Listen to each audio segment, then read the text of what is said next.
Konje is it? Blessing Christine, eh? Christine. Blessing Christine. Yeah. Christine lobuya from Christ to Jesus Christ. Eto ing. Neto ukuyirayimisa no blessing. Yeah. Yeba mina musonke lesikhathi esihlala ukuthi blessing Christine. No, ngu Christine. Yeah, ngu Christine. I'm sure I'm not the first person OT. Baningi abathi Christine. Yeah. Baningi too much. Yeah. Baningi too much. Hayi somar vele sesiqalile vele manje. That's so. No man, lesiphelele igama leli yasibengilo ngizibuza ukuthi mara ngilibiza kahle or njani. And futhi I was curious ukuthi why zanganothi Christine kuphela or blessing kuphela. Why uthi blessing Christine? Yes, good. Yazi lana kusuke kwenzakalani 2017 ngasho nge2018 early yabo igama ngachange from igama leli ebengiliberegisa to blessing Christine ngamabanga ukuthini ngangene church. Alright. Ngithola mangathi nangabuyele emuva ucheck icatalog yami from 2018 19 20 yeah they switched to gospel hip hop yabo. So blessing Christine ngamberegisa nangithoma ukwenza gospel hip hop nangiceda ukusindiswa back in 2017 because ngasindiswa 2017 ngoSeptember. Okay. Yabo ngamabanga ukuthi vele bese kunzima bese kurafu. Story esinye sithe kukhulu sokuthi ngagula yabo. Yazi sizongena khona net lapho. So before siya lapho for laba abantu abangawazi uthuba yabani just a quick brief yana about yourself nje quick brief nje first. Ne igama mina nguBlessing Christine igama lami lekhaya ngibuso Sibusiso Hamilton Masombuka ngihlala ePietskral kwaNdebele under iDr JS Moroka Municipality ngiproducer performing artist esikhathi siwane producer performing artist. So for now vele kahle focus yakho ilapha. But 2025 ngizitshele khulu ukuthi like ngizofocus phezwe performing artist too much yabo. Okay. Because la ngifuna isikhathi esiningi yabo. Ngifuna isikhathi esiningi ukuziproducer ngifocus ukuthi ngizoziproducer mina not abanye abantu. Alright. For 2025 2026 ngizitshele ukuthi like ngizoziproducer mina not abanye abantu because ngifuna ukufocus phezwe brand yami more.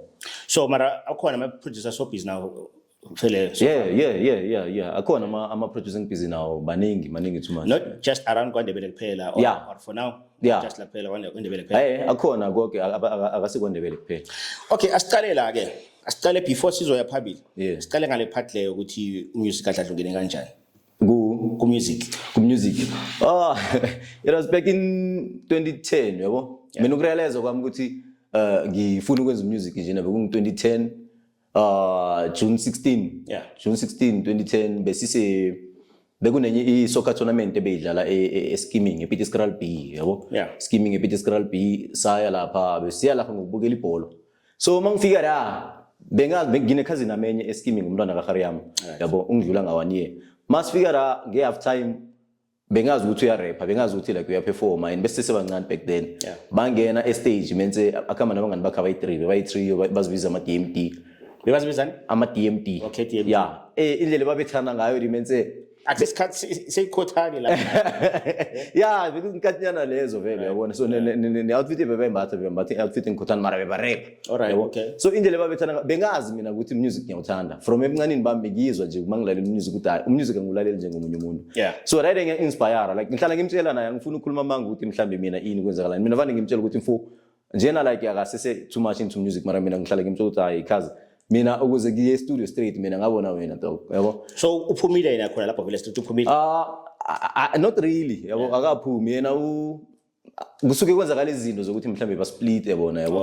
Okay. Ngenxa yokukhula yabona impilo umunye umdosela le impilo umunye umdosela le impilo umunye umdosela le but ngiyakhuluma naye na last bengisamncenga ukuthi antwana buye studio because ungakhohle ukuthi thina abanye into lena sa inspire ngini ukuthi sithome siyenze yabo. And then ngathuma lapho vele ngamtshela ukuthi ethi ngifuna ke studio yabo. Wangithatha I remember before ngizokhuluma naye unomjito umunye sakhuluma naye ukuthi asise studio mina bengi1 ukuthi right ngiyangifika la ki1 phakathi kweveke mangibuye eventini Yangifikela ngiyi-1 ukuthi hayi man mfana thoma ukubhala music yabo.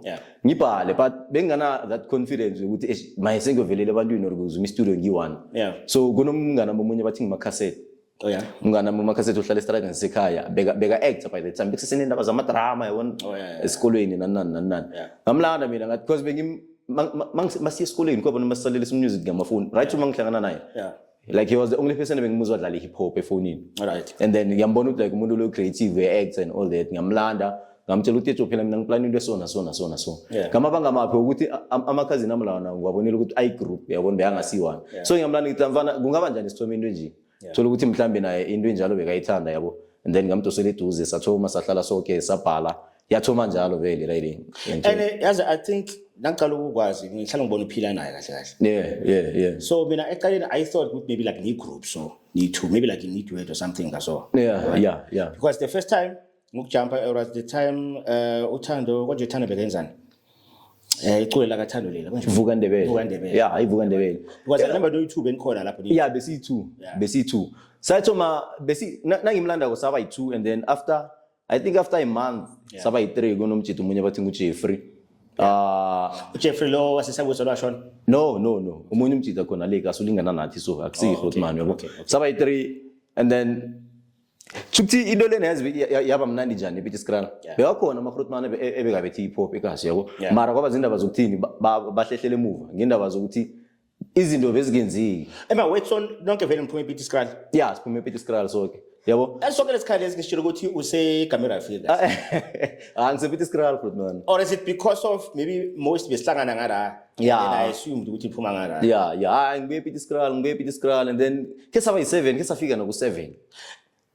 Amachita la kuna amachita la bekasipanisana no mega kudala man kodwa boyini group leya Clip Gang ayibuye ePiet Skrala Clip Gang la eClipfontein eClipfontein yeah yabona and then bese kuyi hype yokuthi amajita ekasi bekabona ngathi okay laba since bathome ukwenza music like ngiyangithola from high school yazazindaba za high school ukuthi hayi mhlambe naboCherry sebaqala too much bafuna ukujoina mara kuhambeni kwesikhathi kwabonakala ukuthi kuhle into lengiyabobana then sathoma sathinteka sawela ku3 yabo ubuyela ukuthi ku3 besizibiza i-crew yethu besibiza i-Trigger Plus besi3 yosibiza ukuthi i-Trigger Plus sapusha sound enjani at that time besenza ikasi rap bengayibiza njalo besenza ikasi rap benishaya ngesidebele besingayithi ngesidebele besifake isizulu nesosithana yabo and then fast forward sika kulapho sihlangene khona no King Cube.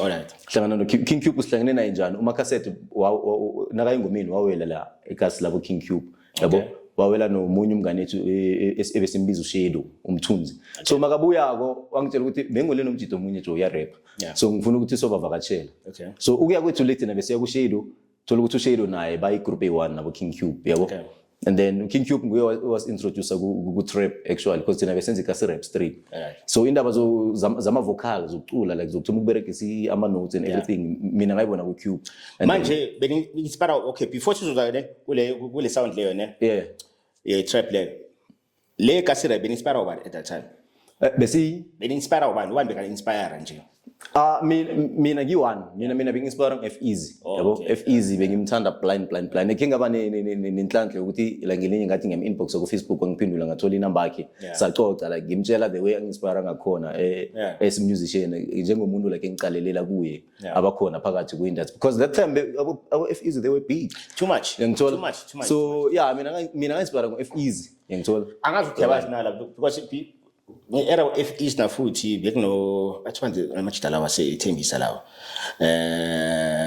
laba bathuke uJoji sound yabo abo MTV necool abo Mickey M yeah nasi sound ebesilalela ama full clip akhumula ama full clip FM ashe bengiphila ngawo everyday so kahle le era le yo inspire vele ngomusic I would say ngekasi rap because already was so frostana but then ukuzungena ikasi rap kahle it was because of lamachita lawo ngalesa sikhathi vele ngibo abantu vele ebesibathanda too much ebebasiphusha ukuthi vele because besihlezi silalele bona bengana before nine bengana maybe let's say it doesn't matter whether amachita yana beba rapper or maybe basashaya kwathi because ngalesikhathi leso hip hop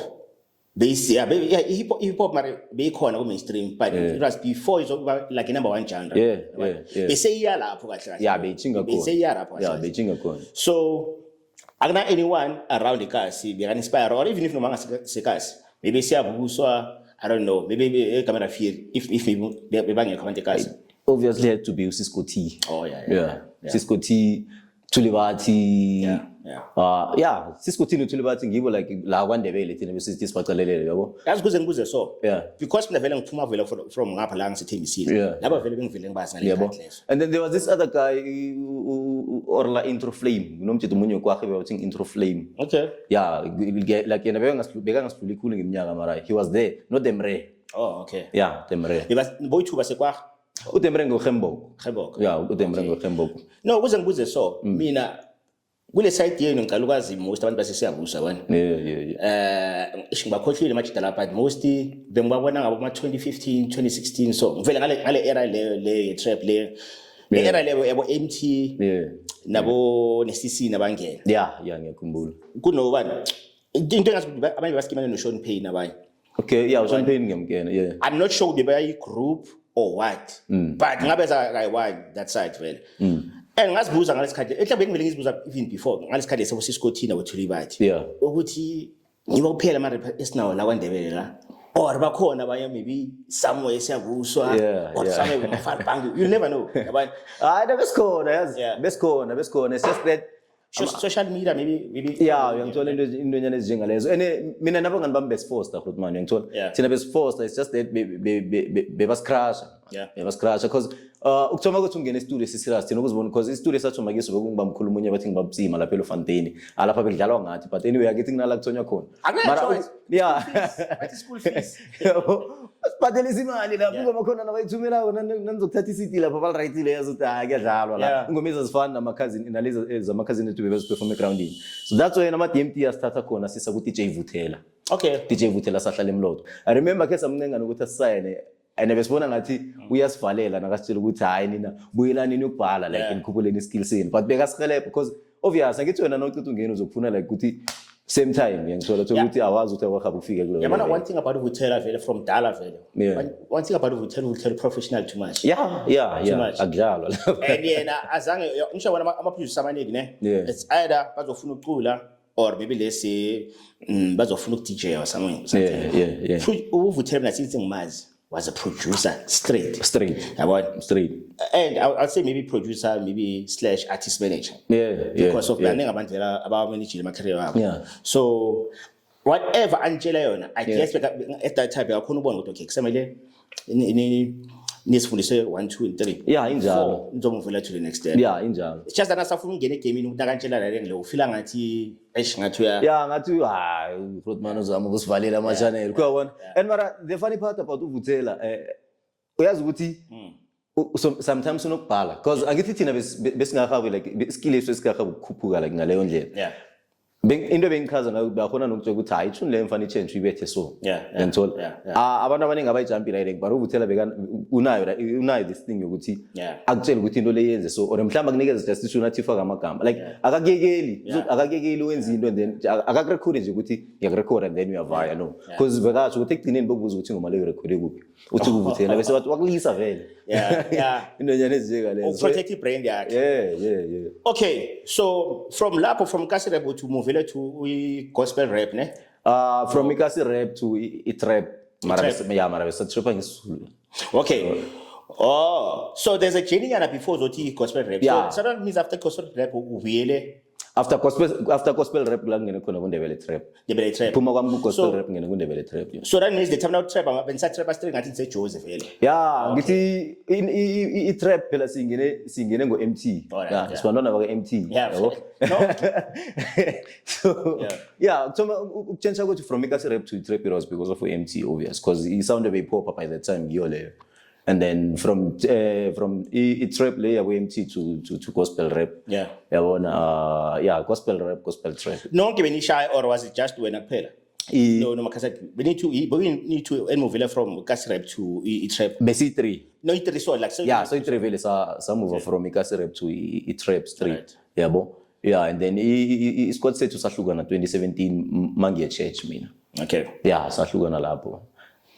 So So i-trap le shooting iqale boma 2015 ke exactly, yeah, until 2015. 2017. Yeah, from 2016 until 2017. Yeah. But now, without ukuya deep, if maybe lesinto zakhona ufuna ukukhuluma ngazo ne. Yeah. I'm just curious ukuthi like it feels like now church sale was stop ukucula if ngikuzwa kahle. Yeah, ngathatha break yo 1 year.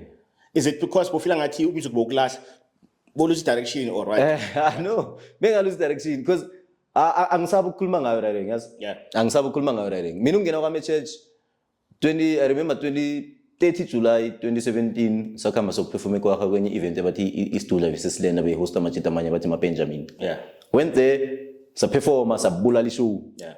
Sabuya Sunday morning because sathi nasiqeda ukuperform somara saqhubeka sa groove. Yeah. Sabuya Sunday mangifike ekhaya ngalala and then phakathi kweveke khona ngathoma ngagula. Snacks man. Yes sir. Understand ukuthi ngiphethwe yini because bekubuhlungu umzimba wonke yabo. Yeah. Kwaba rough man, kwaba rough blind and ayikho into zange sayizama ngithola. Remember back then I think I was ngina 18. Yeah, ngina 18. Yeah. Doctor next, clinic next, inyanga next. Omoko kuphela bazokusa everywhere. Ngithola ukuthi ndoda phela ulunga ithi asisameni lokho. Ndoda phela ulunga asisameni lokho until mina ngiwon this other night ngicabanga ukuthi I think zama uNkulunkulu. Bekune revival estradeni sekhaya. Yeah. Bekune revival estradeni sekhaya. Remember ngibiza umagogo ngimtshela ukuthi ngiba ukuthi utshele uSestayini ngisesomunye ngaphambi kwekhaya beka sonda da. Ngamtshela ukuthi ngiba utshela uSestayini abiza abafundisi bakhe beze bazongithandazela. Lapha bengifila ngathi yakhamba ke. Ngathi hayi ngidike umthandazo before ngivaya nofuna ungena ezulwini. Yabo. Magogo atshele dayisesteri afonela abafundisa less than 10 minutes bebasekhaya. Fika bangena babatshela ukuthi awungaradi man. Bangena mense bakhuleka blind and then after that obviously bangibuza ukuthi ngiyafuna ukuthatha uJesu Kristu njengenkosi nomsindisi angeke ukuthi no uyakula uyafa yabo. Yeah. I was like yeah mara obviously lapho babona ukuthi sengivumisa ukuthi bezile bazongithandazela and all that so bangitshela ukuthi okay sila uyasazi ukuthi sikuphi dog so wena iza lapha every day because singena every day angithi bebasaplanta ilokanzi ibranch bebasatshala ibranch la ukuthi uze lapha every day ngo12 like uze sokukhulekela uyekela izinto zonke wena chubeka namapilisi wanikeza abo doctor and then uze sokukhulekela and all that. Yeah. Ngangena lapho ke church. Okay, so from lapho now say church what decided change this out to mix ne gospel kancane. Yeah, because I remember mangihlangana no bishop ubishop lo ebeka bishop wethu because bekunabanye abafundisi ebebagadela ikibandla and then bishop bekafika ngama service amakhulu. Yeah. So bana introduce kuye bamtshela ukuthi esinomntwana sona akasi grade yabo. Yeah. Eze kimi ngibuze ngibani igama lakho ngiyamtshela ubhizi ngane life ini. Yeah. Ayi ngiyacula mina. Ngiyacula okay ucula yini mina ngicula hip hop ngiyarapper yabo. Then ubishop was like ngiyacabanga so yazi ukuthi izomela ukuthi uyeke lento yakho because yazi ukuthi like hip hop I glorify like izinto zobusathane and all that niyathukana nenzani. I was like okay cool yabo ngizoyiyekela and ngayiyekela mara obviously i-calling sacabanga lokho ukuthi ngathi umane wavuma but then maybe vele bovumile but then wathi nawuhlala wani was yeah after inyanganyana zikhamba man uyeza ukuthi hawa man and sengiba green yabo I won't lie mina ukuthatha kwami uJesu njengenkosi nomsindisi kwangisiza apply because ngakholwa ngehlizwe yami yonke and then I started healing. Yeah. Bengizizwa emzimbeni ukuthi ngiyaphola amapain awasekho ayaphunguka umzimba wami uyabuye because bese ngiluze ne weight blind but without uya more kuma details kakhulu wathola ukuthi why wagula kaso. Yeah, ngiyo le ngathi ngayibalekela kancane. Yeah, I was just curious. Yeah, ayithola ngathola and at the same time I believe and I know ukuthi that ngibekumele yenze ijalo because kula mfuthi yakhona sometimes maybe kunezi izinto wena ngeke uzuzibone or lesi uNkulunkulu sibeka lapha phambi kwamehlo akho so uzibone and since ungaziboni kuzoyenzeka something in life ina kezokuphusha too bekufanele ukuthi yenzeke la le yabo so yeah because sometimes uzibuze what if sangiyenze kuhla isikhathi esingancane before uzofika la ukhona uyayibona so I think uzimo man into enye nenye ihlela ngendlela yakhe thina noma ngeke si understand mara yena ihlela ngendlela yakhe bekazi ukuthi okay lapho izodlula so after isikhathi isikhambile ngabona ukuthi ngikhumbula ukwenza music ngathoma ngasearch because ngasearch gospel hip hop Yeah. thola ukuthi right famous khulu kuphi estates yabo ekhona eSouth Africa mara ayikadumi kangawo Mlando Bishop phela kusona sona so mina ngikhumbula istudio yabo by that time bengisese Asha esondweni ngithola Mlando Bishop mina ngikhumbula istudio uthi manje plan ukwenzani ngithi bengenze research so I found out ukuthi ikhona gospel hip hop so ngiba ukwenza yona ayiphikisa uBishop but ayikho right ifake inangabe ikhona ifake like ayikho into ebizwa ukuthi gospel hip hop so angikuvumeli if wena ufuna ukuchubeka wenza music kusho ukuthi uNkulunkulu wakubizela ukuthi uzokwenza gospel straight nakithi yachecka phela mina I'm not a singer ngiyangithola ngiyamthola ukuthi man Bishop phela mina angisimculi yabo anginayo voice like uqhula le igospel wena ufuna ukuthi mina ngiyenze and then azange understanding ngalanda abanye abo pastor bebakhona e-church ngazama ukuba understandisa yona yabo ngabakhombisa ne research ngiyenzile ngabakhombisa ama video ku YouTube and then bathi kimi hayi no flop angithi Johnny yakwazi ukwenza ama beat nasi computer faka izinto zakho la wenza ama beat ubhala ingoma nje siyizwe thina sayithanda sizokukhulumela same time azange kwathatha na 5 hours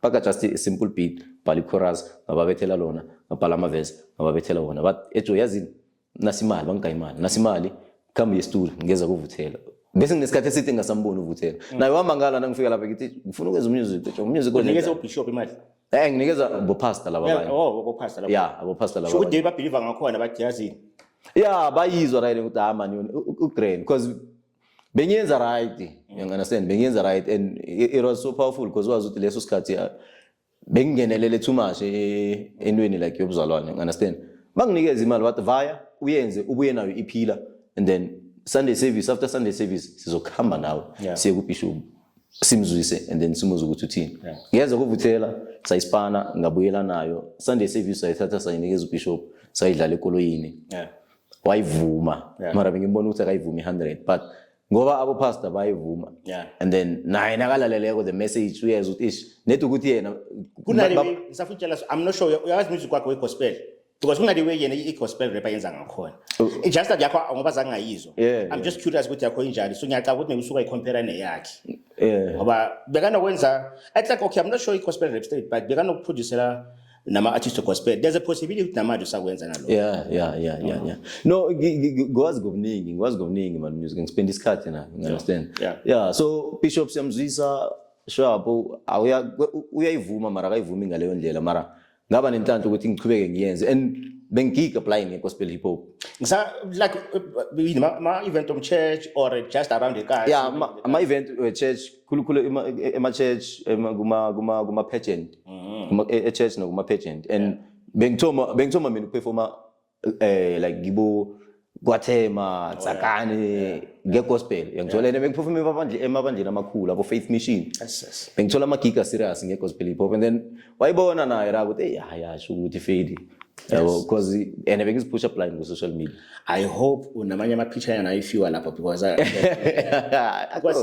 side yakho lebengayazi ne akathi or maybe casta kwasayiphethe blind ngara but there's a possibility ukuthi abantu abaningi abafrostana from this side abazi nalo it's very I think it's important with bakwazi so amanye mathika khona akekho online akhona ikhona ipromises ikhona isebenza because mase to introduce phezulu kwendaba zabo DistroKid bese ngimove kancane like bese ngimove to indebele trap so ukucula kancane should that means uqale from lapho kule gospel or uqale vele straight na so uya ku indebele trap mase la kucula kancane like now rap ucula ka so no ngithome before i gospel before ngena ku gospel rap before ngena gospel rap ngenkathi leza zabo MT ukuhlangana kwami no Cube ngathoma lapho ku mixa readings because ukuhlangana kwami no Cube kwaba kuhlangana kwami no Mega and then bona bebayenza too much khulukhulu Mega bekayenza too much ngithola but ngokubhala especially vele nawachika la episode igama la special la Cube elivela khulu akiloni too much injalo akusinto esingayibalekela injalo effects indaba esandla sakhe when it comes to kubhala manje it's too much ayikancane it's too much I could tell the time nabaphila abayi3 kuye no Audrey no Mega ukuthi okay there's a possibility la ukuthi some of the songs la could tell ukuthi okay I direction le la maybe uyibe kayipush ukuthi so or maybe uyibe kabhala hook or something I could tell ukuthi like la kunesandla sakhe mina yazi bezikhona ingoma la nase sibereka nawo manje nase ngithumile ukubereka nawo Cube bezikhona bayakhona ama verse ebekabhala nguye wonke like kube ingoma babhale kwenziwe ibeat babhale chorus and then ngibhale ngisule awunayo track yakhe ni2 sinayo okay but then azange yaphuma I think because of equipment ebesispanisa ni3 ke wena Cube uwe nomega ikhona okay yeah zikhona SSSiziberekile nomega but azikahabu ukuphuma mara zikhona all right okay so now asipile ku that so now so okay sharp so yagiga grand gospel grand yagiga even as church konke but then ufike kanjani emqondweni ukuthi yazini manje ngifuna ukuvela to indebele trap 2020 2020 kwaba zindaba zokuthini kusagcina sikasabona ngelihleli 1 noBishop okay yebo ngamabanganyana thize ngengkhona ukwakhuluma but sagcina sikasabona ngelihleli 1 and then I had to decide ukuthi ngizochubeka naye right or ngizozumela inye church ngoba be serious mina yangikhawatha ngizona yangilimaza right so ngathoma ungasaye church I was like hayi ngizothanda zerumini into bengibaworek ngayo le because yazi like yabona naseyifika to a point where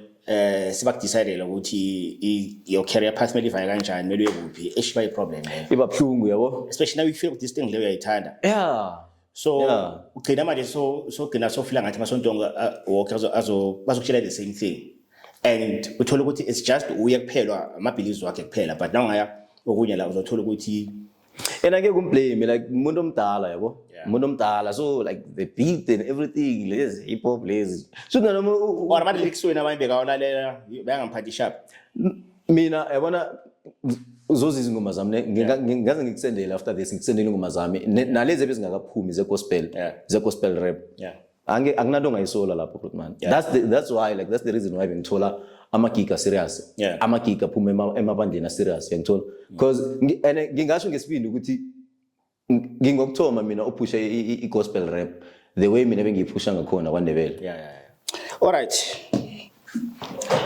Indebele trap ke umuva kanjani manje from gospel straight to Indebele trap now sengispend isikhathi ngi1 spend isikhathi esiningi ngi1 and then ngaba nenhlanhla ukuthi alright ngaba nomngane nami uThobile unomasinya wangiboleka i-laptop yabo spana nge-laptop and then she had to take it back and then ngaspana nge-laptop ngaspana nge-computer ka Spar sami kunomunye umjide bathi ngumfundisi Mahlangu from a church kwenzeka ukuthi achate nomntwana ekhaya yabo okay so ngaspana isisound yakhe sengiphila ngi1 and then nga decide man ukuthi yazi since like ingasese too much into to church let me just join the movement yabo let me just join the movement yeNdebele trap because so was it era yabo lilo vele sebangelela blind was it after fengwani like after that era le or before like ngifuna the timeline after okay after because igig leli bengitshela ngalo ukuthi ngathi umugula after lona nasenza itrap straight bekuzinkathi zefengwana lokho and then mangipusha i-gospel rap bekaloko apusha amashit iNdebele trap yini so lakho lokuqala sala walishaya le Ndebele trap I think yakukhanya kwande if I'm not mistaken siziningi engayireleaseako iyakukhanya kwande okay ithi ngibeka so yiliphi track le lokuqala sala walishaya and then from there bal receive sharp le Ndebele trap same song akukhanya kwande so bol perform around amagigi boma ekasi bofika bosiyabusa konke angazi bofika nangapha ngathi singabathola amagig nga-receive amagig after ingoma leyo because one thing engayirealize ukuthi isayideli nalo belingikhumbulile ngithola the time ngise-church isayideli belingikhumbulile so azange kwababudisa ukumove from i-gospel rap to iNdebele trap ngithola bangijabulela blind and the time nasoshara reng le yakabani yakathando ne ivuka Ndebele I could tell ukuthi okay bakuphethe kahle bakuphethe menthi bakufrosta na blind too much so because when shoot le video bese ngijahile just ukushoota ngishoode kahle but I could feel that there's something about when they especially the time like we that ngile isichomani le scene leyo ne yakwenza ukuthi uhluke nabo bonke bini babhaya lapha but that scene le for me I feel like yakwenza ukuthi ushine blind abengifikile la and nami awona kulanga nginothisa khona kakhulu so azange ngilalele ifani one sharp ne ngithena sengi-editor kula sengilalela khona ukuthi kahle ngisho manje ukuthi uthini because dabe sengishuta kuphela wait dimandala khona la kanjani because sonke lesikhathi esinangalesikhathi leso bese ngasi just Clip Gang Lilo ubani Cube no Mega I think bona kuphela nje la ba rapper ngesindebele injalo. Then I was like, okay, manje why do we ngamazi sonke lesikhathi? And abantu baningi abantu bangibuze yona le and into ehlekisa ukuthi sinamajita bese sazana vele already bese sihlangene iClip Gang ngahlangana nayo kade. I think if I'm not mistaken I was the first guy to meet iClip Gang before Cube. I think nenye into ne indaba le yabona le eranyana lesisikiyo manje le content yamamoto akhe.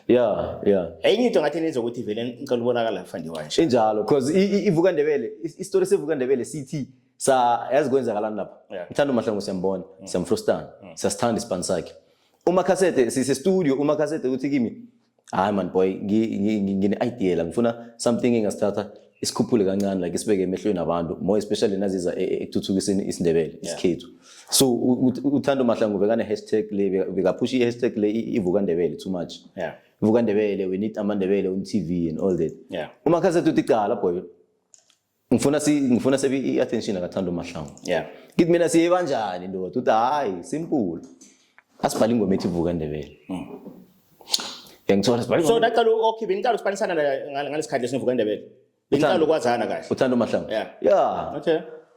okay ngiyibhala ingoma ngathi makwenza ibeat ngithola bethi beat mangicela bethi beat maloko lidlala lapha ngiyabhala ichorus ngiyambuza ke makazi okay enza nginjani ahantu angigrene ngithola asirecord sirecord ichorus sirecord same time sibethe ngepremix nyane encane simple so mar shoot video same time si post same time check uthanda uMahlangu same time I think wayibona kusasa kwakhona because I posta late ngabo ma 7-8 wayibona kusasa kwakhona ngibamba nge-DM endoda uplaneni ngengoma le ngiyanibona lapho niphethe ingoma imnandi lapho niplaneni ngengoma le like ingoma like sirecord abo thina fruit man ene ngijabulile ukuthi ungitextile ngoba vele besifuna wena ngithola athi hayi nayizwala inkinga ke mina nganihlanganisela ingoma le ukuthi ibe powerful ukudlula indlela le nicabanga ngakhona mina ngakuzela no-O3 ngiyakuzela nomhlokonyaka kabungela ngakuzela no-NTK ngiyakuzela noSesizodwa Mabhena ngakuzela noThulibati and then ngicheck ukuthi ngibapha abanye like ibese kaThulibati ngiyakuthola so sayithola into esiyifunayo hayi ayinkinga wathi nginikeze inamba yakho ngigayi number and then sathoma ukuhlanganisa lapho angithe ukuthi okay izani ne project sizorekhodela kuThulibati and then we'll take it from there ngizokukhulumela nabantu laba ngithi ngizokukhulumela nabo wakhuluma nabo vele kwahlanganwa kwaThulibati bayithanda boSesizodwa Mabhena rele ngiyabo ayikho into yangijabulisa njengaleya because from yazi angeke sibalekele indaba ukuthi ku hip hop ne kune competition nyana so iya counter indaba yokuthi so pushe kangangani usipane nobani yini so ukusukela majita la ebesibereka nawo ene ebesazi ukuthi ngathi bani kinga nathi and then the next thing uPlessing Cressing sekasipane noZodwa Mabhena akudlalwa lapho seSizodwa Mabhena is big yabo singisipane noZodwa Mabhena ngithola sipane noThulibati amajita akha ukusipane noThulibati singisipane nabo umhlokonyaka kabungela bekashisa by the time usashisa nano but by the time umhlokonyaka kabungela bekashisa yabona fana njengesikhathi bengasi aware ukuthi kudala uqalile mina bani so mina into ngasitshela ngathi okay if asikudala uqalile if maybe usesenew vele for sure wolandelayo after abolilo nabo Mega into bese ngisitshela yona and I was like okay if maybe bakwazi ngale kuphela by the end of this year or next year zabe sebakwazi ngapha ene kwaba njalo and the way uzibisana ngakhona ngopusha that ngizakho vele in fact I was not even aware ukuthi nalaba track laba especially wakho yaziproducera wena so almost wonke ama track yaziproducera ngasho ngithi 85% ngengoma zami ngeziproducer amanye ama producer abanispanisana nawo obviously number 1 uMega DJ Vuthela kunomjito munye ongisapply ngama beat too much weMamelodi. Who's the guy yongikwatela ngikhohle igama lakhe man mara siyabonga ngifuna igama lakhe lokuproduce Prolific nomjito munye eMamelodi bathi Prolific udlalile indima enkulu engomeni zami esezikhona ngithola nalezi ziphumile ukukhathela kwami ngispanile naye too much mega DJ Vuthela Prolific ngithola asenzeka so kahle yabona sithi sikhuluma ngama sound yana different nyana and then ngicheke I'm just curious with the studio kahle ukuthi I track naso ihlanganisa kanjani yabona I'm curious about your writing process nje studio asiqale lapho let's say kumele uhlanganise track what's your writing process nje I mean akumnandi kimi because ukuziproducer as an artist kwenza umbereko ukuthi ube lula ngithola mina ngiyahlala ekhompyuthini if maybe ngibe ne-idea ye-chorus macansi okay ngiyaliza chorus likhona and then ngicreate ibeat lakhona ngingakacedi just nje ngifake ama-keys maybe ngifake i-packaging lapha nalapha ngithola and then ngiyal-record chorus mangiceda ukurecord i-chorus ngiyachubeka ngiya-adda nyana phezu kwe-beat and then ngi-arrange i-verse mangiceda uku-arrange i-verse ngirecord i-verse mangiceda ukurecord i-verse lelo thatha i-chorus ngiyipaste ngithola mangiceda uyipaste and then ngiyayilalela ngifake impikarini ngiyayilalela ngiya-check ukuthi mhlawumbe yini engayi-adda and then if mhlawumbe angina-idea leso sikhathi ngiyachubeka ngibhala i-verse 2 if ispirit isavuma nama because angeke uforce uloku ubhala ufuna ukuthi ucede ingoma eyi-1 nga-1 day yabo if ngiyeza ukuthi i-creativity sesekhona ingqondo ayikadini umzimba ukadini ngiyachubeka ngiyasipana njalo so most uspana uyi-1 or maybe kuba nesikhathi sokuthi ushaye i-track uthi mara le track le ngaba blind if I could add umuntu osona so siyafika leso sikhathi yazi into enye mina engiphushela lapha isikhathi esiningi ukuthi vele nginokufika la ngizwa khona ukuthi hayi amandla ami mina aphelele la then ngiya-check ukuthi okay sound le message lo ngingafaka abani la and then i-track for wena ukuzofile ukuthi okay le could be like a potential hit song yana ngaba yi-hit vele uyibona while isa-recorder or ukhipha ama-track qala umele i-response yabayabanye kuqala mina ngibona ngisayenza mina I believe ukuthi kumele bethe mina first ingoma yangibetha ngasikima ngajama ngenyawo ngajika la estudio ngazitshela mina ehlizweni yami ukuthi ale ngiyo leyo akuna-track leyo ukuthi especially your early days nge-trap ngebele trap yokuthi wathi naw ikhipha la yakhose enye ihavoke serious ekazi or nje vele ngase-jazz ikhona yabona akukhanye kwane Grootman cause angithi bebagadeni ukuthi phela Riemann bekaphusha like full gospel you understand so manje nase ngi-announce ukuthi ngingenza indebele trap and then ngizokhipha ingoma indebele trap bebagade ukuthi mhlambe ngizokubuya mhlambe ngithukane yabona into enyane ezingalezi because mina nangathi ulalela umusic wami umessage wami vele ngifocus phezu kwe-live too much I can tell the track leyo shoot kahle istory sakho sale track leyo I don't know give me similar to istory sakalilo neFengwane it sounds like that it sounds like ngathi it's a similar story to lesa kaFengwane ngathi abantu bebahlala bakuza urapper kaso ngisho abantu plus nabehlala bapha nge-English so from that English to leyo Fengwane so I can imagine now because ngisho before lapho bokuyini bokuyi gospel and then socially I can just imagine, especially ngale era leyo trap, bakuzwa, especially bavele bafrostana from dala ngegospel. Mara bawile ukulalela amanye ama sound and then no bakuzwa ngale track leyo. Azamashaya ne video khona. No, bekujust ama-clip nyana. Bekujust ama-clip. Indaba ama-clip usuka nayo fair, ne? Ngisuka nayo blind, suka nayo kude cool. So why push vele? Like why push or what? Yangibhayizisa yabo. Yona bengithanda blind and sekuthi manje bekwenzakala izinto eziningi ngithola because bekusesena le ndaba ukuthi somewhere somehow bekusesene ne-conflict yokuthi bengireceive ama-call wenzani to kwangabuyela e-church and all that yabona or is it because of oppression afuthi esontweni so bebafila ngathi maybe this thing lena ikhipha endleleni esharp kahle yabona because nake ngibablame bebangisabela yabona like bebangithukela ukuthi but akunabanye maybe bachange umqondo since bayibona progress oyenzile since especially naso sipane nomagogo ngiyangithola ebile way before ngizosipana nomagogo ngabovuka ndebele maningi amafeni wami ebeka engathi nangiswitcha from i-gospel hip hop to indebele trap bajika mara the more ngikhamba obvious umuntu noma ngakujikela nemali uzokufuna nokuceda ukudrop itrack uzokufuna ukuzikhimuza ukuthi uthini. Yeah. Then bayazi hayi man usayiphethe msintwana why kanimele sikujikele so babuya ngomningi. Babuya ngomningi. Because of the message. Branding, I'm curious phela manje okay check ane ugospel ngisho ufela ku trap. Like impahla zakho za change from the way so ugcoka ngakhona compared to the way ugcoka ngakhona now start rapping ngegospel or what?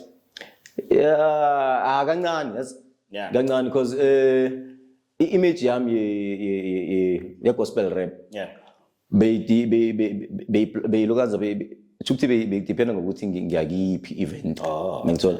If ngiya ku youth service at church. Yeah. Ngizombatha like semi casual ngithola. Yeah. If ngiya ku pageant. Yeah. Ngizombatha like ngizoba rapper straight, you understand? Yeah. Ngizoba so like bengikhona ukukhamba ngiso. Ngithola and then if ngiya ku church service straight ngiperforma ngibethi formal, you understand? Oh yeah. Yeah, so from gospel hip hop to indebele trap vele ngabuyela phezulu kwe-trip straight before ngizoplan ukuthi okay fine since now I'm indebele trapper sikumele vele ukuthi ngifocus straight phezulu kwe-image ukuthi okay kumele kubonakala ukuthi okay this one is indebele trapper but ngangena phezulu kwe-trip nje yawo kumrapper asigene ku something enye jump ngawe oyifrosta nayo and ngihlala ngikhalela abantu abaningi ngayo engibazi baqulayo ukuthi benze so bangangitholi since wena ucala ukutshuna lele ngihlala bakhomba wena ngithi nayo ngihlala ngikhuluma le open verse almost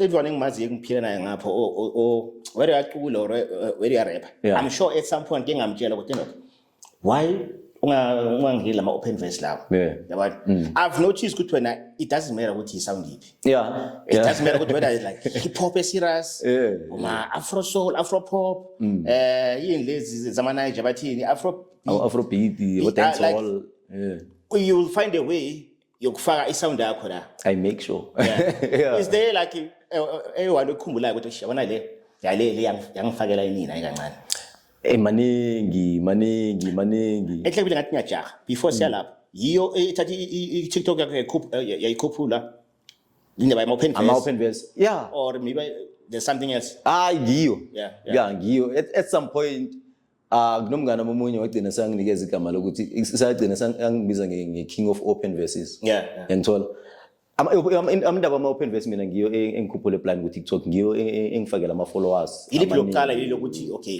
la yenza ukuthi abantu bakunothise from KwaNdebele to all over vele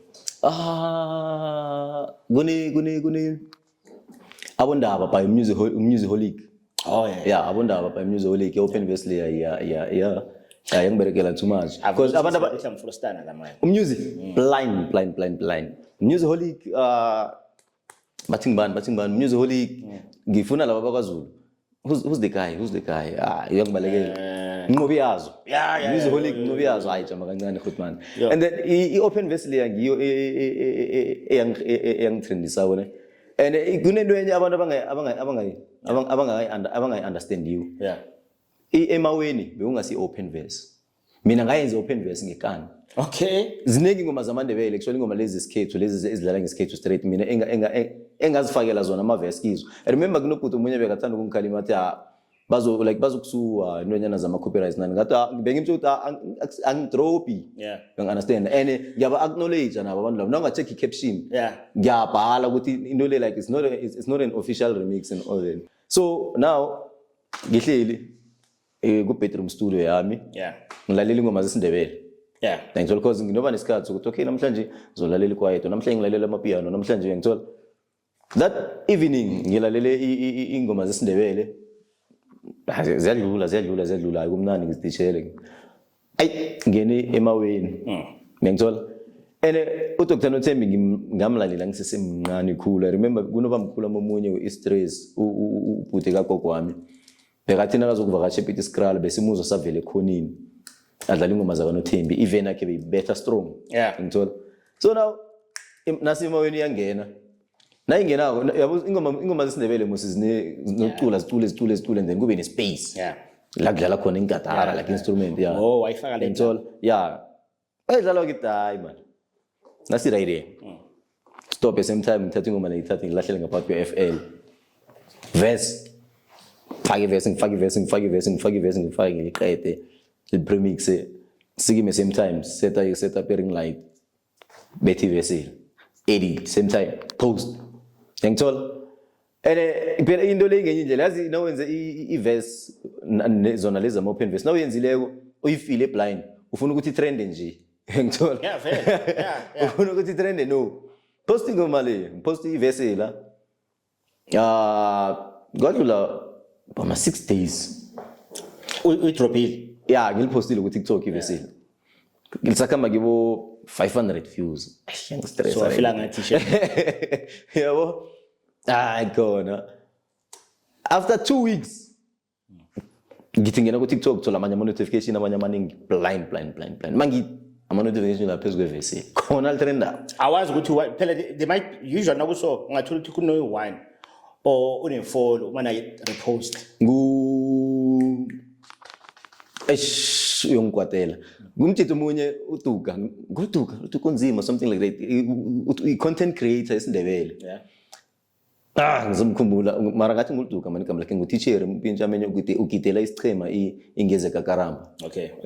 wathoma yena ukurepost Yeah. what repost ngayibona lapho ukuthi yeah okay eyatrenda blind and then most of amandebele content creator vele yakhuphukiswa ngiwo writing fine iyatrend and then ngithole i-call from uSavi Yeah. actually inbox Yeah. uSavi athi kimi endoda zikhiphani blessing ngithi asha but konje uthe uhlalaphi ngithi mina ngihlala ePietskral la kwaNdebele ePietskral Yeah. athi ngikubona uyatrenda lapha ngingoma kaDokotela Yeah.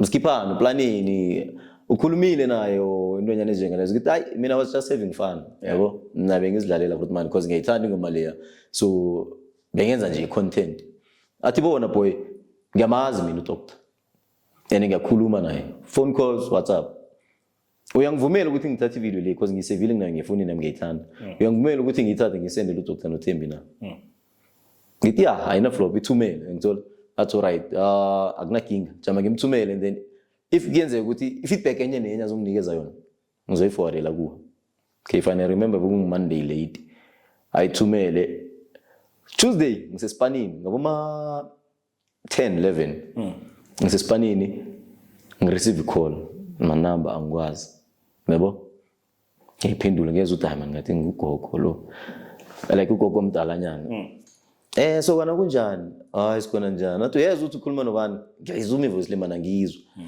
ngithi ngisisho athi ya ukhuluma noDr Nothembi Mkhwebane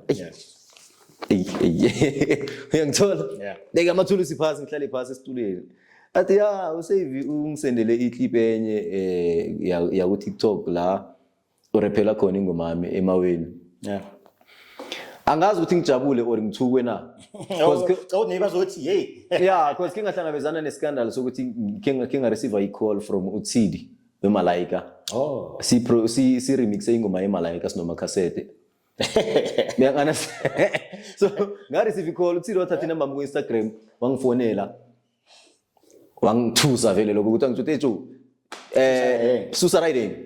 Susa riding esiniso utlompatela bophilo ba gago bobotle utlopatela nna wapatela Tiyo wapatela Jabu momabitling Yes. Philo bakho bonke mfana ngithi nangabe ubereke contract yeni 800 oyithola ngenyanga leyo uzosisherela yona Yes. Susa riding Yeah.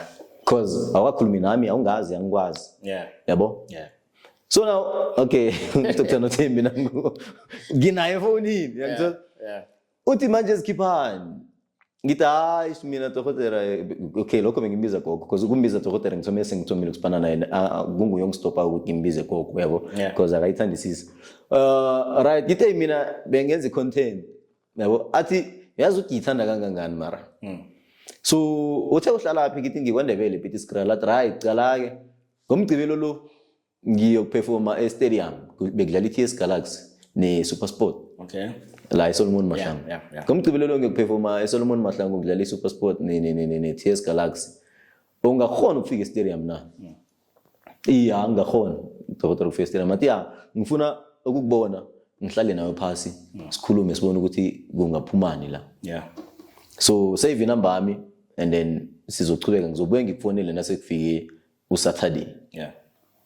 Friday ekseni angifonele athi man bengiplana phezulu ngoma leya wenze ipart leya kuphela na ngithi iye athi away ukuthi kune space phambili faka verse 2 ngicabanga ukuthi ngizokuperforma nawe so no verse 2 yeah inama verse 2 ne bridge yabona indaba ukulalela itrack because mina I thought maybe that's the only verse inama verse 2 ne bridge ngafaka 2 verses ne bridge da athi kimi qhubeka uvali spaces ngiyithanda into yenzayo uyenza kamnandi ivali space eso uze nawe iphethe nge-USB ufuna ukuperforma nawe eSolomon Mahlangu nge-half time alright ngiyathokoza dokotela grand weekend kuseni vele ngivuke ngihlambe ngifonele enye impintshi yami eJosi Kamse Solomon Mahlangu ngimthelela ipetrol angilethe fonela I remember ngamfikelela phela bengijabulile blind dokotela phela ngila magogo ngila eSolomon Mahlangu ngathi ngiyeza relaxa lapho kama ngani ngiyamtshela athi yegate nibatsheleni banifakini nize kimi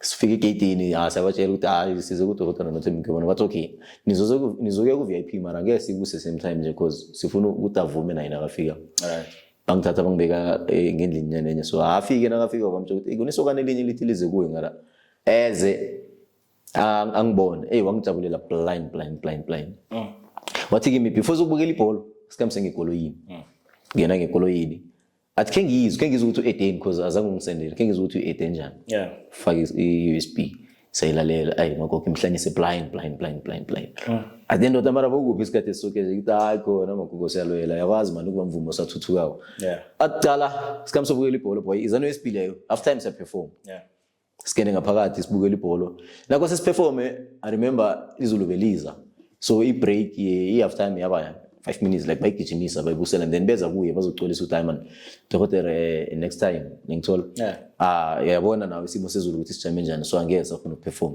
dare ngimphathe kumbu magogo ngenxa ukuthi ngenxa yakhe ngenxa yami because bekafuna already bese lafuna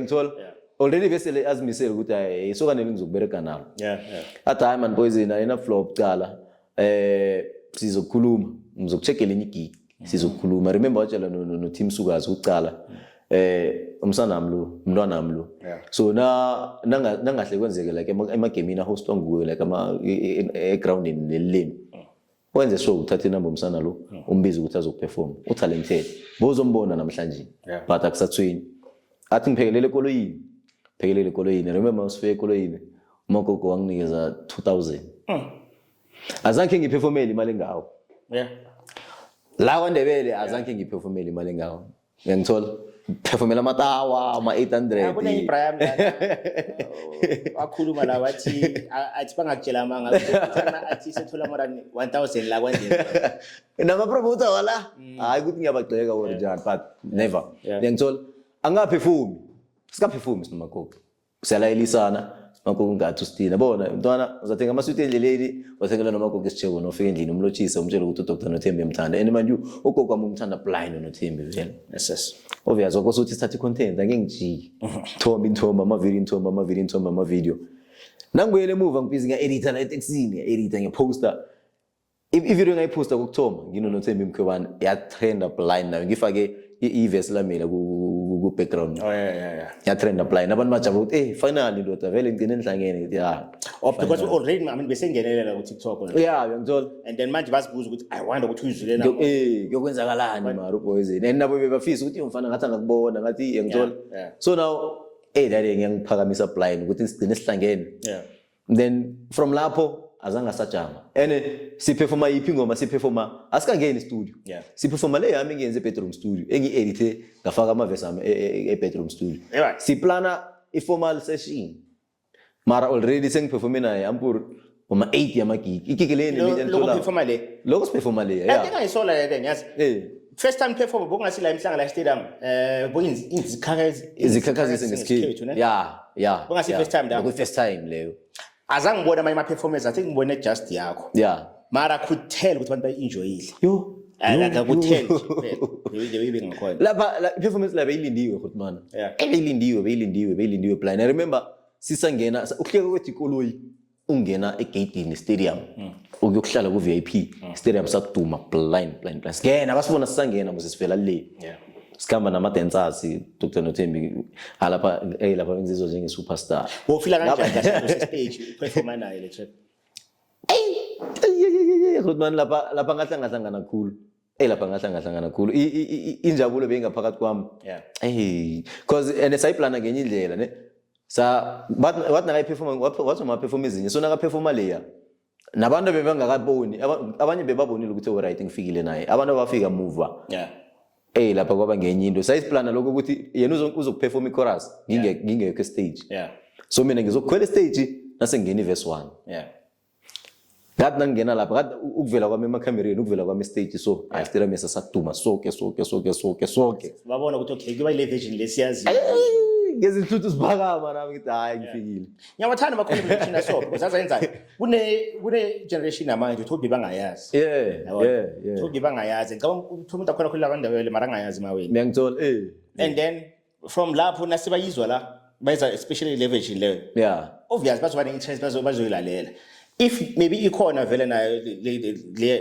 le ya doctor ku Spotify konke numbers akhona yakhuphuka nayo because bazoloku wabhizi bayistream and then lena iphuma nayo bazoyistreama na futhi so into echazisayo ukuthi i-generation yakho iba ne-interest kuye ne-generation yakhe naye iba ne-interest kuye injalo writing yahelebha both sides because nole ukufaka kwami verse le hip hop lapha la change like nengcondo yabantu abatsha abacabanga ukuthi umvumo isikhethu uyabhora ne ngithola like ngayenza the sound ukuthi abantu abatsha like bathoma lapho beba khona isikhethwini bakhona abantu abatsha abathanda isikhethu but kwamina no Dr Nothembi Mkhobane ukuthi sigcine sivumelana ukuthi ingoma la siyenze ihelebhile blind ukuthuthukisa isindebele nokuthi singene kabanye abantu abatsha bebangacabanga ukuthi like bangaba very interested into nesindebele kangaka azange yenze ukuthi nabanye abathi la maybe bebangathatha serious ukuthi bagcine sebakuthatha serious blind ingihelebhe blind abantu yabona ihloniphe ngiyithola nje Rodman iyangirara nami ngizwisisa iyangirara nami ukusibana kwami no Dr Nothembi ingoma leya anganaseli ukuthi that evening nangiza kufaka iverse lapha ngicabanga ukuthi bekungizimi nabezimu ngithola because mina and the fact ukuthi mina ihlizwa mi babhlungu sometimes ngiyalila nokulila nangicabanga ukuthi senginesikhathi esingangani ngiyenza indaba le music mara kube ne step engathi si better yabo iyangihlukumeza like ingenza ngibe too emotional so I think awuzimi nabezimu mhloka badala man boy ke sikuthi kancane yabo yabona yonke into yenzeka ngesikhathi sayo because sometimes nokwenza kwaso wenzene uzibuze ukuthi okay ngale time mina ngifuna this thing ukuthi yenzeke like my 5 or 6 years back bengiready na uzibuze direct that way uyitreat ngakhona manje uzibuze ukuthi 5 years 6 years back nje bekuzoba njani yayibona uzo understand lapho ukuthi why bekulenzeke khona manje because of no manje ukhulile and then so yazi ukuthi okay ihype nyanda so udilana kanjani ayihlanyisi kakhulu maybe uma 6 years back uzogcina usuzibona ngathi superstar one day yabona even naye ugcina naye so mnyatha yabona so it was best ukuthi yenzeke khona manje because I'm sure already khona manje so was more about the business side the music so yazi ukuthi okay hype so na seyifikile wenza 1 2 3 from la mva ka so and then I'm sure the performer kaningi ne but one of the reasons why I decided ukuthi episode yakho ngizoyishaya ngoJuly to be honest kahle bengiyibiza ngosebe ngoJune but then ngabheka the time aba promoter event le ziyakhala mo Sun City ngabona abayi promoter angazi ukuthi I think beka perform somewhere ngisho abantu benza like ama live session kokwezi la kuna la be perform khona balokhu bakhuluma event le I think beba promoter event le wakhuluma nangawe khona net lapho stage lisa kuba ejaba kancane because sazona noma umakoko wasibuza ukuthi nifuna ukulala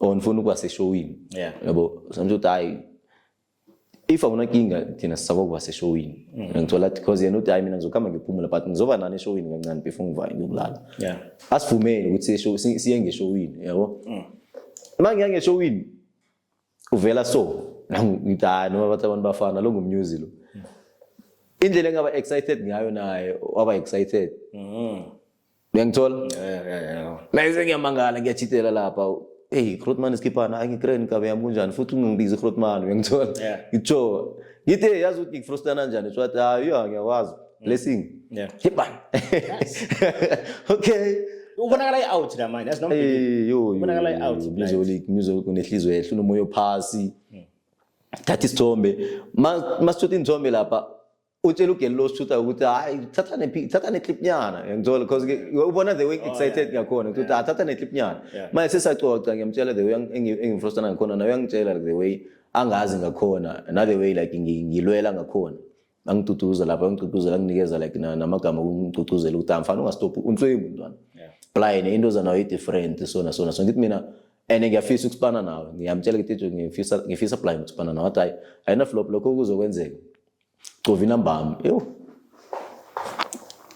vali clip nyana le keep phone yabonakala uyilanda ngaso ngicela ukuvuma ukuthi ngicova inamba lapho vali clip nyana le ukuthi vali video wena thatha ifone ngimnikeza ibhala athi save nje ungitext nje save inamba le ngimtext athi thumela nenithombe lezo ngikwazi ukukhumbula yabo then ngimthumela ngithi nanzi izingenile athi ayina flop achinge so nakachinga so ngiyamcala ukuthi uyayikhipha ifoni la ngisikhwameni na ngitho keep ifoni after 30 minutes I replied man azange ngijabule kangaka just make sure ukuthi like yakakhohle angazi kanjani not too much but angakhohle because I believe ukuthi leyo enye na engayenzeka in fact there's a possibility ukuthi before lo nyaka lo uphela or maybe early next year zabe kukhona ngenye collab enye serious azekosa nami ngibelieve njalo ngifisa njalo yena ngibelieve njalo yabo because nami ngitshela ukuthi like akumelanga la kube too much like umuntu umtexta kaningi remember it happened ukuthi ngithole ama number waka who's the guy ama number waka Troy Beats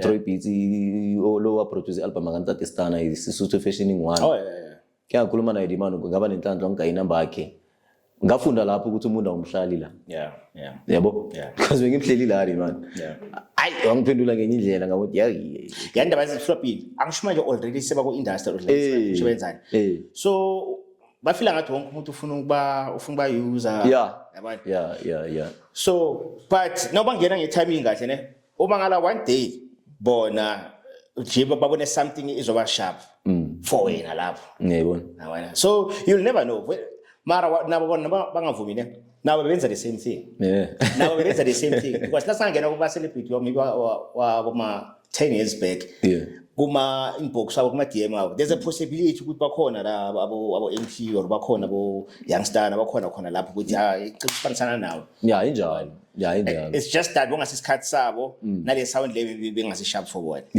but ugcina sokhohla uma ngale wena nasongenelele uma ngale ukhohla umunye umuntu akhanye DM athi ufuna ukusipanisana nabo ufuna ukuthi uzomshayela ivesi uthi yabe hayi man konje boma 5 years back ukusipanisana le now uyiseka la ndawe namanje yabona never know but anytime vele nje sonke siqhubeka ukuphusha ka so vele hayi sohlangana so I guess le track lena vele I change life yakho blind yabona iMaweni remix and siviza izintaba ino confuse abantu ne ke sahlala phasi ne producer ka Dr Nothembi kwaba indaba ukuthi baplan ukuthi okay thini sikayibiza iMaweni remix asiyibizeni ngelinye igama so ino confuse abantu nabayisechako kuma ngisacabanga lokuthi ngeke nikeze problem ayenzeni angeke nikeze problem vele la ukuchange igama mara mina that's why ngithi no ukuchange igama le track lena ukuthi vele kuzoba difficult for abantu bayithole kube busy because nje khona abantu abasabuza yabo mara like ngihlezi ngicomment ngihlezi ngisho ke ngenza ne video ukuthi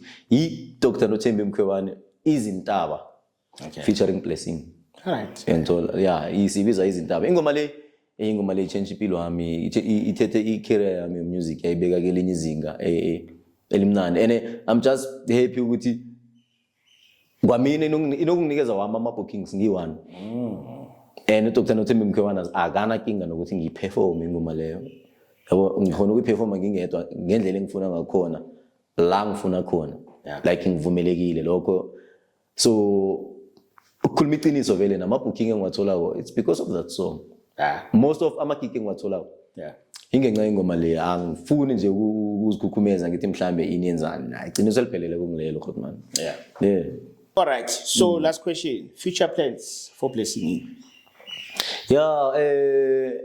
kuningi khotman mara nje njengesipana nje ngise studio and ngi excited too much nge project leli and mara nje sengaka decide ukuthi izoba yi-EP or izoba i-album na mara ngise studio nge recorder almost everything ngise studio nge recorder ngispana no Teddy Alright. Ya ngine Grootman elinye bambiza uTeddy Mtsepana. Okay. Sifana neTeddy Mtsepana production sisa discuss sisa plan ukuthi mele kube EP or ibe album na. Okay. Sisa checka namagama mara I'm 200% sure ukuthi mina ngizoyibiza ke Siyabonga EP. Yeah. Or Siyabonga album. Yeah.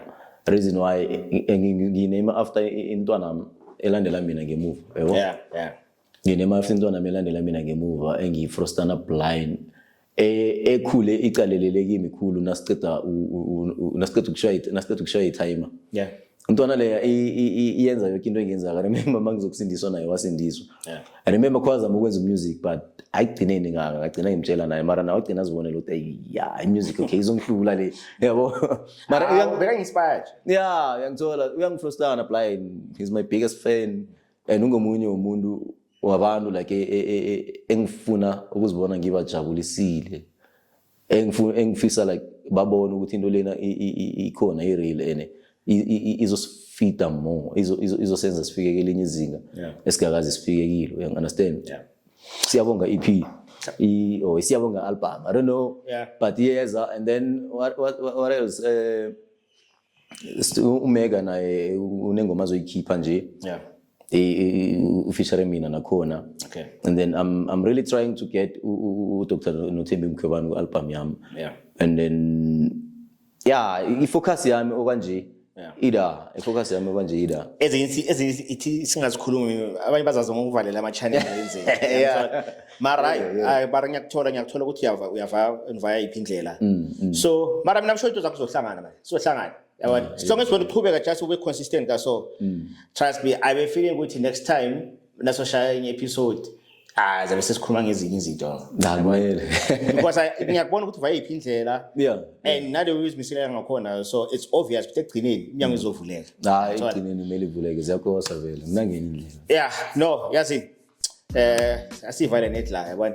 so lezi ezinye lezi sizazibona next time nazwakala yabona so thank you for kuzwakala yabona ngithokoza mina Grootman lami ngithokoze kakhulu kwamambala man so mina as I won't lie I'm happy ngale progress oyenzile yabona it's obvious ukuthi lento engayibona vele boma 2021 vele there was something khona nedda straight ngithola there was something khona nedda vele because mina ngakubona as ulili nabo Mega wangala yabona there might be abanye abantu abayenza a similar sound but mina I could tell ukuthi okay sharp nawe uzoya somewhere ngadi it's not like something oyenza nje just to push isikhathi kuphela injalo so ezinye singazekela khona manje sizazibona next time izinto zakhona sesihlangene sharp but like I said ungalalele anyone qhubeka ngama open verse qhubeka ngaba le bethuna ku social media now thola opportunity ohlangana nalabantu ufuna like dala ufuna bamitha just udlala nge-timing now inbox now DM wenzani